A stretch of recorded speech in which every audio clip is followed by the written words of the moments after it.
Mari belajar dari Italia. Apa yang sebenarnya terjadi di Italia?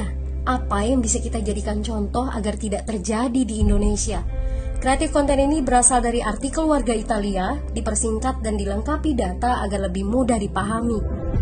Tahap 1. Kasus pertama diumumkan. Itu cuma flu. Apa pentingnya pakai masker? Orang-orang ini cuma lebay. Saya kan sehat, gak bakal ketularan. Gak usah panik lah. Tahap 2. Jumlah positif COVID-19 mulai naik signifikan. Cuma beberapa yang kena. Yang meninggal pun hanya orang-orang tua saja yang memang udah punya penyakit. Hidup seperti biasa aja lah. Pacaran, nongkrong bareng temen, jalan-jalan ke mall, tetap lanjut. Tahap ketiga, jumlah kasus meningkat dengan cepat, berlipat ganda dalam 1 hari. Tingkat kematian pun bertambah. 7 Maret, lebih dari 5.000 kasus positif COVID-19. Zona merah diberlakukan di Italia. Wilayah yang dikarantina hampir 25% dari luas Italia. Sekolah dan universitas tutup, tapi tempat kerja, bar, dan restoran masih buka. Sementara itu, 75% wilayah lain masih menganggap enteng COVID-19.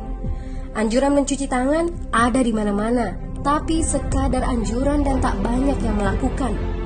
Tahap 4. Jumlah kasus meningkat pesat.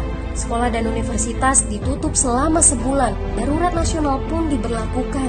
Rumah sakit menambah kapasitas, seluruh kamar dibersihkan untuk memberi ruang bagi pasien COVID-19.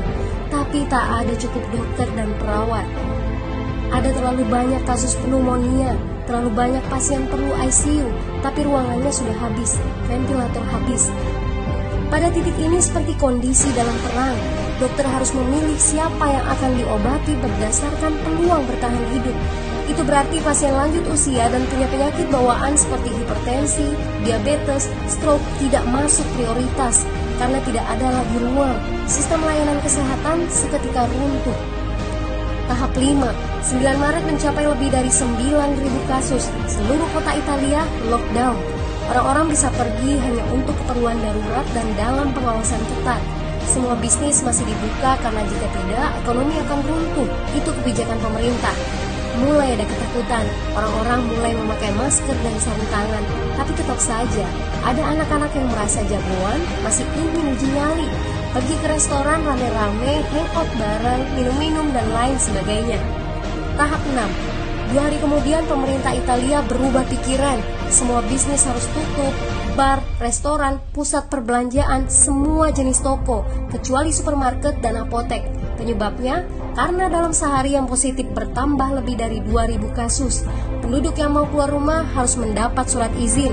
Surat izin ini didapatkan dari pos pemeriksaan polisi dan disebar di berbagai lingkungan. Yang melanggar bisa kena denda 3,3 juta rupiah.